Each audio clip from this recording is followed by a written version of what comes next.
In Washington, D.C., a woman goes to the local subway station while following a text message saying she'll find the answers she seeks under crossing 1114. However, when she arrives there, she finds nothing except her death because an incoming train kills her in seconds. Meanwhile, in Thailand, American computer engineer Max is finishing his last job in the area. Afterward, he goes back to the hotel to get ready to return home, and he's surprised when he finds a package waiting for him with no sender. Inside, he finds a very modern phone, but no clues about what he's supposed to do with it. Max decides to leave it for now and turns on the news, which is still discussing the matter of a controversial security funding bill that would authorize the NSA to upgrade its current surveillance technology worldwide. At that moment, a message from an unknown sender arrives on the new phone telling Max that the hotel will have a half-price rate this weekend only. When Max checks with reception, he gets confirmation that the promo is true, so he decides to stay 2 more days. At the same time in Russia, a bald man also receives a text message letting him know another phone has been detected. During a weekend, Max relaxes and has fun while still keeping up with the news, allowing him to learn the bill hasn't passed because of 1 vote, yet NSA director and bill supporter Burke refuses to comment on it. Watching the news also makes Max learn of a shocking surprise. The flight he had supposed to go home on crashed shortly after takeoff and nobody survived, meaning Max is alive, thanks to the phone message. Speaking of the phone, Max gets another text telling him to buy shares of a company named Scissor, but he decides to ignore it. Later, when he walks by the reception, Max congratulates the employees on the hotel's smart way to market their promos, but they don't know what he's talking about. When Max returns to his room, he tries to call the phone company to try to find out who sent the message, but their system says unknown sender as well. To make matters more mysterious, the news shows that Scissor's shares are skyrocketing, so Max has missed a huge investing opportunity. The next morning, Max gets a new text message telling him to go to Prague in the Czech Republic, and this time he decides to obey. As soon as he arrives at the airport, a Russian cabbie named Yuri offers to drive him into town in his old car. He's very pushy and Max is hesitant, but he ends up accepting because Yuri offers a flat, cheap rate. During the trip, Yuri's surprised to see Max's phone because that model isn't officially out yet and takes the chance to give him his card since working with gadgets is his part-time job. Once he's at the hotel, Max calls the courier company, but they aren't allowed to share information about senders since it's a matter of privacy. At that moment, he gets another message telling him to go to the casino and play slot machine 13, which will hit jackpot in 4 more spins. The machine is currently taken, but Max is so desperate not to miss another opportunity that he pays the current player €100 to take over it. The man leaves, thus Max gets to play next, and just as the text predicted, he wins the jackpot. Since the casino has security cameras everywhere, this whole exchange is noticed by the security team and leader John orders his men to keep an eye on Max. Next, Max gets a message to go to blackjack table 6, and he exchanges his prize for chips to bet it all as the text says, earning him another win. John notices Max looking at his phone while he plays, so he sends one of his security guards to tell Max that phones aren't allowed in the casino. Not willing to give up this opportunity just yet, Max calls Yuri to see if he can help him find a way to access the texts without carrying the phone with him. Yuri accepts to help, but it'll take a few hours, so Max returns to the hotel where he finds a couple arguing in the corridor. Camilla seems to want to get away from a crazy man and Max comes in her defense, which earns him a punch from the guy that knocks him out. As soon as Max is unconscious, Camilla reveals it had all been an act and clones his phone's SIM card before waking him up. With the other guy gone, Max takes the chance to flirt with Camilla and they agree to talk later. Meanwhile, John's team discovers there's no record of Max's messages in any system, which shouldn't be possible. Back to Max, he meets with Yuri again, who installs a Bluetooth text-to-speech transmitter on his phone, allowing Max to go into the casino with only an earpiece. Yuri's also impressed by the anonymous texts since they're hiding the sender, and Max wonders if he can find out who sent them. But unfortunately, that requires a level of hacking that Yuri can only do in Moscow, where he has all his advanced equipment and connections. Max returns to the casino and following the instructions in his ear, he manages to win again. Seeing this on the security cameras, John and his men go after him, chasing him through the building. Just when he's about to make it outside, Max is blocked by Special Agent Dave from the FBI, who arrests Max on the spot. John tries to stop him, claiming Max is their guy, but Dave doesn't listen and takes him away while reminding John he isn't an agent anymore. Moments later, Max is taken to an abandoned warehouse, where Dave interrogates him about the phone by threatening him with his gun. Max swears he doesn't know anything and Dave believes him, so he leaves him alone for a while. Afterward, John arrives at the same building, having used his resources to find out where Dave is hiding. Seeing as John won't leave without answers, Dave shares the information he has. They're investigating people receiving financial tips via text messages. All the recipients are American, but otherwise they seem random. The first one was an executive at a major credit bureau, the second was a realtor, and the third one was the woman from the subway station, who turns out to be an IT administrator at the Department of Defense. In fact, one of the messages asked her to shut down the firewalls to the Pentagon servers. The sender is always untrackable, and the receipts can't be interrogated because they all died in suspicious circumstances. They've found Max in advance thanks to the FBI working with Burke's advanced spying system, which allowed them to intercept the texts. John and Dave agree to work together, and Max joins as well to avoid being sent to jail. Dave will keep the phone for the night, and Max mustn't leave the hotel for the sake of his own safety. The next day, John goes to see Mueller, the casino owner, who orders John to use as many resources as necessary to find the person behind those texts. Meanwhile, Dave calls Burke, who agrees to go live with his tracking system in 3 hours. At the hotel, Max is bored until he gets a call from Camilla, and they get a drink together at the hotel bar while bonding over personal anecdotes. Unfortunately, their little date is interrupted by John and Dave, who have come to pick up Max in order to start a plan. They've isolated the trace and now they need 3 messages for a lock, so Max will have to follow the instructions as usual until it's done. To achieve this, John gifts Max some extra chips to get him started. Max returns to the casino and bets it all, but this time, he loses and receives a message explaining this has been a warning. If he turns off the phone again, he'll be killed. This sounds like a disaster, but the texts are enough for Burke's men to track the location of the sender to Maryland, USA.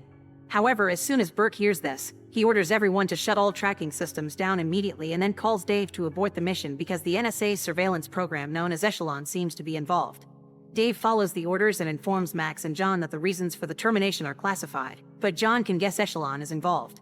At the NSA headquarters, Burke's going crazy wanting to know who has hacked into Echelon to send these texts, but the system doesn't show any unauthorized access. Sometime later, John informs Mueller that Dave left with the phone and his theory about Echelon, so Mueller orders him to keep an eye on Max. Since he's still alive, this mysterious organization may contact him again. In the evening, Max visits Camilla at her home, where they share their dreams for the future and spend the night together. The following morning, while Max is distracted, Camilla gets a phone call that reminds her to keep Max busy and inside the apartment. In the meantime, the phone gets a text with an address, so Burke orders Dave to send an agent pretending to be Max. Dave doesn't think they can trick the texter like this, and he turns out to be right. When the agent reaches his destination, he's killed in a car crash caused by someone manipulating the stoplights. Back to Max, he's keeping himself busy by researching Echelon, which allows the NSA to intercept every phone call and email citizens send. The update that wasn't approved by Congress would have allowed them to put a camera in every person's home too. Wanting to distract him, Camilla gets affectionate and mentions Omaha, Max's hometown, which he never told her about. Heartbroken, Max realizes Camilla is working for someone, but before they can discuss things, Camilla notices a sniper on a roof across the street and pushes Max to the ground before he's shot. There also are mercenaries coming up the stairs that Camilla can see on her security camera, so she hides Max in the bathroom while trying to recover the gun she's hidden under the kitchen table. This allows the sniper to see her and hurt her arm with a shot, causing Camilla to decide to abandon the gun and stab the door with a fire poker before hiding. The stabbing is successful and one of the mercenaries dies, but the other still makes it inside and hears Max making noise in the bathroom. To save Max, Camilla risks running through the apartment while dodging the sniper's fire and jumps on the mercenary to start a fight. With one quick move, the mercenary manages to overpower Camilla, and Max helps her by stabbing the man's leg with a brush. This gives Camilla the chance to finally kill the guy, but the sniper escapes when he hears the police siren approaching. Suddenly someone else enters the bathroom. It's John, who has been working with Camilla all along. Since the apartment has been compromised, John takes Max away with him while on the street. Dave recovers the phone and finds a new message asking him to get Max or he'll be killed as well. Max leaves with John in his car, who informs him you can't just escape from the NSA, so they should lay low. However, Max gets an idea. He wants to go to Moscow and see Yuri, who may have a way to analyze his SIM card. John refuses, thinking they can't trust some random guy, but Max convinces him by pointing out Russia has more advanced systems than the USA and they don't have anywhere else to go anyway. Fortunately, John has the clone SIM card information Camilla acquired, and he can ask Mueller for safe traveling to Russia. As soon as they make it to Moscow, Burke's spying system tells him of their location and he sends Dave after them.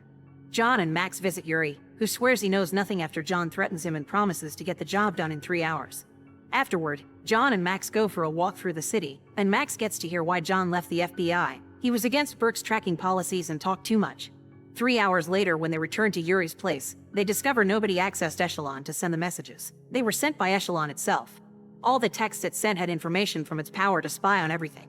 It knew the flight would crash because it intercepted the fuel analysis. It knew about scissor stocks thanks to reading the owner's messages with its stockholders, and everything in the casino it could guess thanks to the fast way it could count cards and keep track of the moves in the slot machines. Their conversation is suddenly interrupted by the arrival of the FBI, so John and Max run through the back door and steal a van from a neighbor in order to escape. This triggers a car chase throughout the city that ends when John and Max take a wrong turn and end up cornered in front of a passing train. Fortunately, John has a weapon, and as soon as Dave leaves his car, John shoots and makes the vehicle explode. Dave gives the phone back to Max and admits they need him because Echelon will only talk to him. Not even Burke can touch him now. The NSA also knows Echelon is sending the messages. Thus, after Max threatens him with his own gun, Dave swears he's on his side and gets Max to agree to help. The next message includes the address of the first computer job Max ever did, so the trio flies to Omaha. The place they're going to is a converted hangar bought by a startup planning to lease bandwidth, and Max had always thought it was a strange building to house servers in. The potential clients hadn't liked it either. The company was sold at an auction before it even opened. The place hasn't been entered since the sale, and they can't find the current owner. Once they arrive, the FBI blows up the door to gain access to the building, which is empty except for the servers. Max gets a message asking him to authorize BIOS, which would allow the servers to receive outside data, so Max gets to work after Burke gives his okay. Thanks to Max's admin password, they gain quick access to the servers only to find them completely empty. The group leaves the building thinking they've wasted their time, but another agent comes with important news. The owner of the building was the realtor that died because he also got messages. His credit card had also been the one to buy Max's phone. Getting suspicious, Max goes back into the building and discovers Echelon is leaving its home computer and moving into these servers. This means Burke doesn't have power over it anymore.